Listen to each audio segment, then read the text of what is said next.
Hey, everyone. I'm so excited to be here with Ben Wood. Ben, thanks so much for joining us. My pleasure, Doug. Thank you for having me on.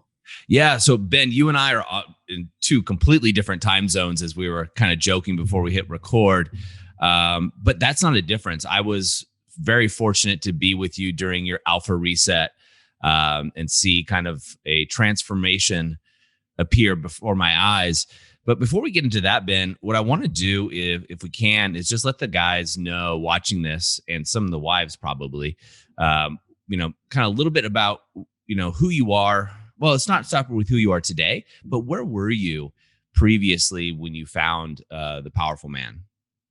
Well, I suppose my sort of story sort of started sort of 2017, 2016. Sort of had like a lot of sort of personal sort of challenges in my life, sort of from taking on like a new business and sort of all the stresses that sort of come with that. It sort of went from sort of like your standard hours, sort of standard life, to running a business, which is just all encompassing. It takes over your life. So I was sort of dealing with that, and then on top of that, I sort of had extra few things sort of thrown my way. So I had like my firstborn was born just before I started sort of my business, and then when my second was born, he was sort of born with sort of multiple complications. So sort of it put like a massive strain sort of on myself and my sort of family. He sort of was in and out of hospital multiple times.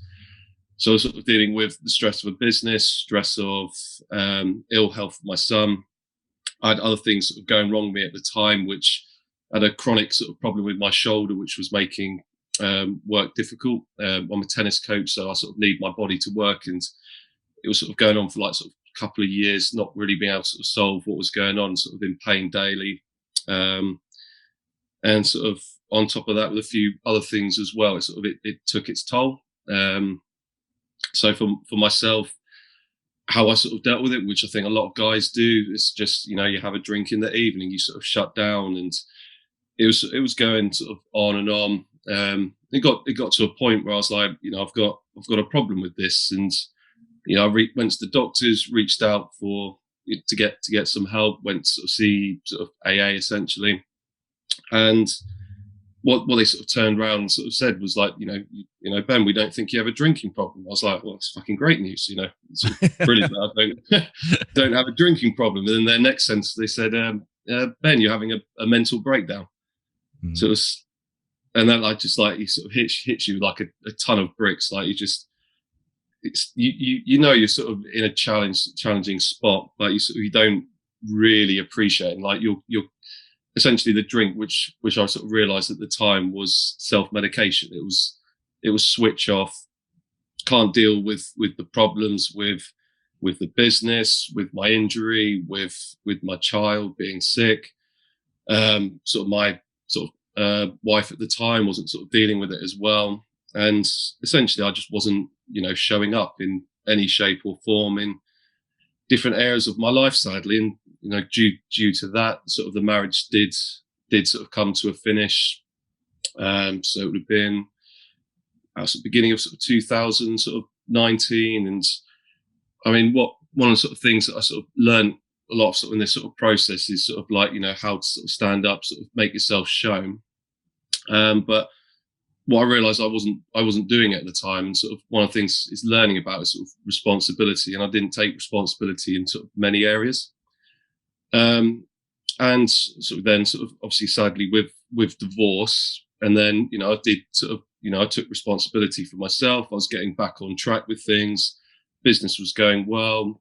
And then sort of it sort of regressed, back end of 2000, sort of like 18, sort of found myself sort of going backwards again, sort of started drinking a little bit too much again. And I sort of thought at this sort of point, I was like, I take responsibility for myself. Like I didn't take control of the situation at the time, partly sort of, again, my own responsibility. I kind of knew what I wanted to do, but I didn't really sort of have the authority and sort of relationship to say, I'm doing this for me because I want to get better, because I can then give more.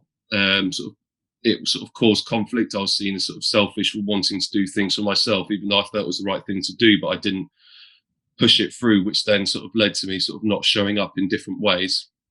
But yeah, so when I started sort of regressing a little bit, back end of sort of 2018, came across sort of the Powerful Man on sort of Facebook advert, and it was at the moment in my life where I was like, I'm going to take sort of action, and sort of got on a call, spoke to sort of Tim Matthews, and he sort of related to my sort of situation, then sort of got on the journey from that point there. Yeah, well, I mean, your story is so relatable. I mean, it's relatable to me as well. I mean, you start a business, you have coaches working for you, and and I know you well enough. You're very humble, because I know you also have a bunch of other irons in the fire. It seems like many times, getting things going with your software and everything else. And then you add not one child, but two kids, and one with some health condition. I mean, that's enough to put any guy over the edge. Any guy that has a father knows that as soon as you have a new business and a child, it's like having four jobs in one. And it's a lot of stress that can be thrown on there, right?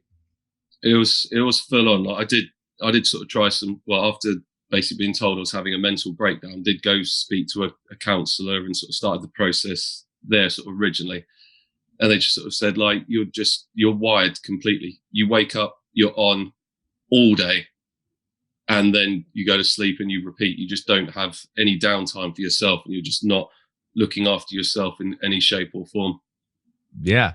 Well, I mean, that's why a lot of us guys, and I've been there too, and it's pretty much traditional. You see it in movies. Guys, you come home from work, and what do? You have a beer, you pour a cocktail, and it's kind of your way of turning off, right? And, we, as you're aware, we did a 30-day alcohol reboot for a lot of the guys that are in the brotherhood that chose to go into that. That's a common theme for a lot of men. No, it really helps sort of showing sort of control over yourself, and sort of, and more importantly, sort of understanding your relationship with alcohol. Where's it show up? How does it serve you? If it does serve you at all. Yeah, absolutely. Well, again, like I said earlier, I had the benefit of being with you at your Alpha Reset. And that was a lot of fun for me anyway. It was a lot of fun, and it was a good time. So let's talk about your journey. So you found the Powerful Man, and you went through the version of the activation method that we had at the time. And then you went to the Alpha Reset. How did that change you and your perspective, or did it? Massively, absolutely huge. Like, I sort of went in, like, I just wanted to, for myself, it's sort of how do I sort of be happy? Like, sort of just felt like sort of very lost, and sort of didn't really have sort of purpose in sort of many areas. And the process sort of leading up to it was amazing. Sort of like pushed myself in many ways, and sort of achieved so many things in a short space of time, which was sort of incredible. But then the weekends at the end with yourself and sort of Tim and Arthur, it was kind of like a light bulb moment for myself. Whereas what I sort of got from at the end of it was not what I was anticipating or thought that I was looking for. I said, like, I sort of thought, what's the magic formula to sort of make yourself happy? But like, fundamentally, it was for myself. It's just learning to be at peace with myself. Just sort of finding that sort of clarity is essentially like the sort of the foundation that you need for life to sort of build upon. I guess I was sort of trying to look for like the top point of the triangle, but I didn't have the foundations in place to allow me to sort of move up and sort of go through. So it cleared sort of a lot of sort of underlying sort of anxieties or sort of frustrations that might have been there, and it just gave like an understanding for myself to really sort of build upon, which I was very, very grateful for, to sort of having that breakthrough with you guys. Yeah, I mean, that's so evident. We see it. A lot of us guys, we're high achievers, right? We're always going for it, whether it be in sport or business or both. And we're going for that apex, that top. And we don't have the solid foundation. This foundation is shaky. We don't realize we don't have it though, right? You kind of know something's missing, but you don't know what it is. So you just keep trying to climb. And at times it could feel like you're trying to climb a mountain that's built on quicksand. And you just like, okay, I'll just scramble more. I'll just work harder. I'll get up earlier. All of these things that you hear, and you keep working at it. without being able to get to the happiness or that apex coming through. And I think that's a really important thing that a lot of guys intuitively know, but just don't know what the answer is for, going through it. Yeah, no, it's like you had that sort of sense of you knew you wanted something, but you just couldn't. You didn't have the expertise. All you've got is your own life experience, the experience of how you sort of grew up and like sort of friends around you. But no one really has, been sort of taught or guided or mentored and sort of pushed in different ways to sort of, sort of break down barriers and sort of really truly sort of understand. Like I suppose from my sort of own sort of perspective, I've always sort of been quite sort of humble in respect of like, if I don't know, I'm happy to ask others for help. Where I know others will sort of put up more of a facade to sort of, I know, and sort of hold themselves sort of, don't let their sort of ego sort of get in the way. Whereas I've always sort of had the perspective, if I don't know, I'll ask, I'll go out, I'll find help, because I know that it might maybe look vulnerable for now, but it will accelerate me into the future in terms of sort of giving me the foundations or the improvements, whichever little steps I need to get better. It's a long game, not a short game. It's smart. It's one of the reasons you're a great businessman, a great father, and obviously a great athlete as well, which is fantastic. Well, let's talk to the guys a little bit here about where you are today. You shared a little bit about the decrease in anxiety and the more clarity. What would you say to a guy that's kind of looking at this, Ben, and saying, "Hey, yeah, this sounds interesting, but I don't know." The two things that most of us guys say. One is, I'm not sure about this. I don't know if I have enough time yet, or it's not the right time. I don't have enough time in my schedule to commit to myself. Well, I suppose sort of firstly, it's sort of understanding that like investing into yourself with time or sort of money is the best investment you can make, sort of hands down.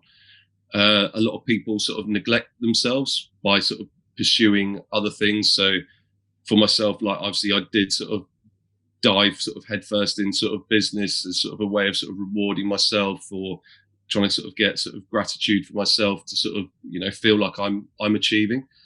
But by sort of going through like this sort of process and sort of investing in yourself, it pays back in dividends, because it pays back in business anyway, which is a lot of what a lot of guys sort of want to get from. But there's a lot more to life than just business. There's everything that comes around it. And if you're sort of filling your cups in every area, you just got so much more to give, one to yourself, but to give to everyone else as well, which is the most important thing. Because if you can give to others, you gain from it yourself as well, because you just sort of naturally feel better by helping people.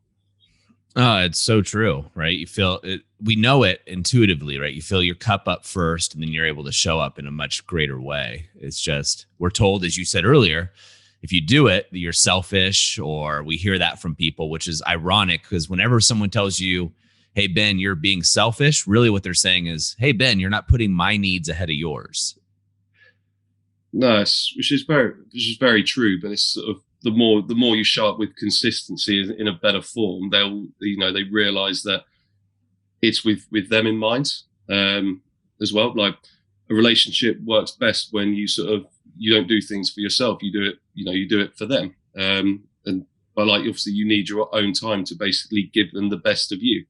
If you're only showing up like half yourself, they're not going to get the best of you. They're not going to enjoy that, and fundamentally they might not want to be with you if it's only like half yourself, or even less than that. I mean, I know from myself, when my marriage broke down, I was probably only 10% of myself.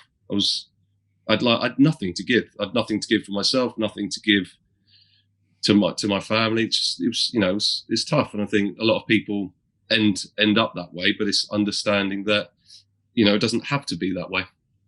Yeah, well, it's very true. Very true. And I love the idea of the 10%. I certainly felt that way too when I was on my journey. So where would you say you were at 10% then?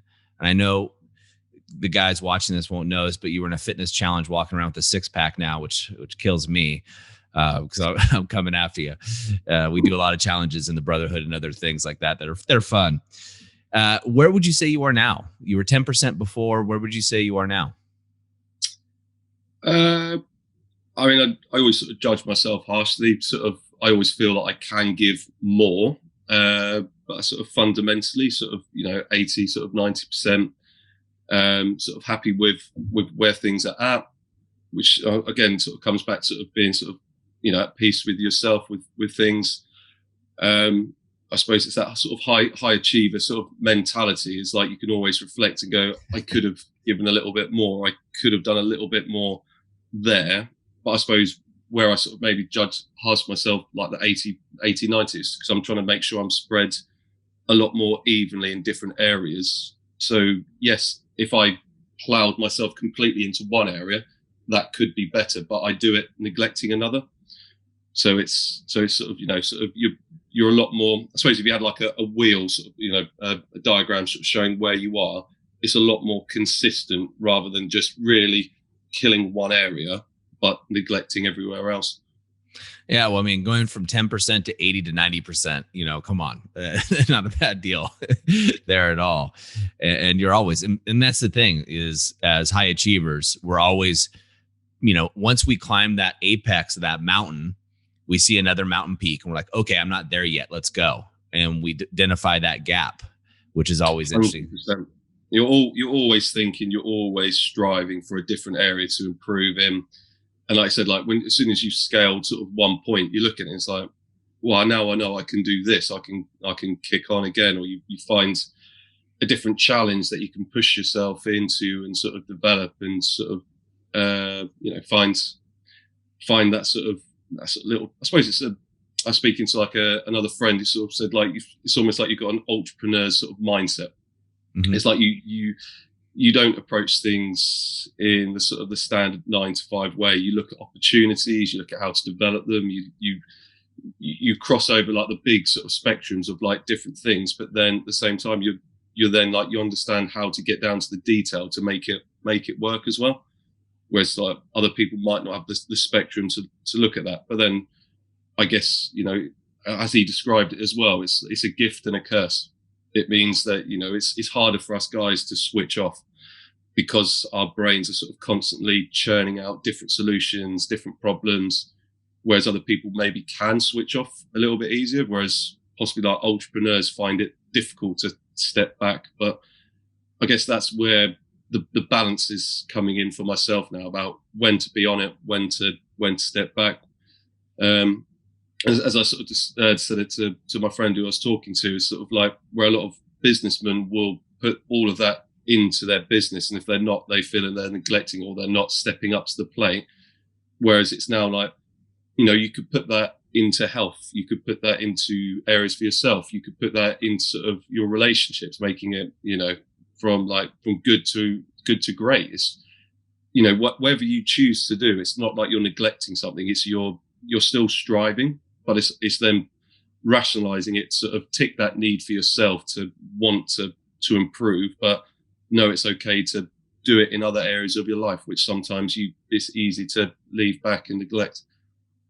Yeah, I mean, a lot of guys, especially us guys, and I was this. You sold this dream. That's a business guy, right? Hey, if you go out there, you grind, you hustle, you make your business successful, you provide for your family, everything's going to work out. Everything's going to be great, right? And then just a myth, Doug, just a myth. I know. Well, you and I know, and I think the guys watching this also know it's a myth, but they don't know there's an alternative. And that's the difference, right? Well, if they're watching this, they probably are seeking the alternative, so they at least know. But, we see this time and time again, right? And then they look around and, kind of the thing we talk about in The Powerful Man is their wife turns into a roommate with a ring, right? They don't really know, and a bad roommate at that, right? Not the fun, cool roommate, but it's the bad roommate, and they get distant from their kids, right? They stop relating to their kids, always thinking, you know what, in a couple years when I've made a little bit more money, I'll sack it away. Then I'll go play ball with Johnny or Susie or whatever it may be. And you can't get those years back. No. Well, I mean, I know I made that mistake with my relationship. I was like, I just put it into the category of when this happens, it will get better. When this happens, so all I did for myself just to sort of deal with it was sort of, it's crap now, but when a few sort of things happen, then it'll get easier. But it's life's happening now. It's not happening in sort of 2 years' time. It's not for other people to endure pain just because you deem it sort of it's a necessary sort of factor. It doesn't have to be a necessary factor. No, that's very true. Very true. Well, Ben, you've been awesome with your time. I really appreciate it. I know I can talk to you for hours going back and forth. And I just want to thank you for allowing me to be a small part of your journey and just witnessing your growth and continuing all you contribute to the movement and other men in the brotherhood. It's absolutely fantastic. So thank you. No, absolute pleasure, Doug. And thank you again to you and all the coaches. You do a fantastic job, and anyone will be lucky to be part of this journey. Thanks again. Cheers, Doug. Thank you very much.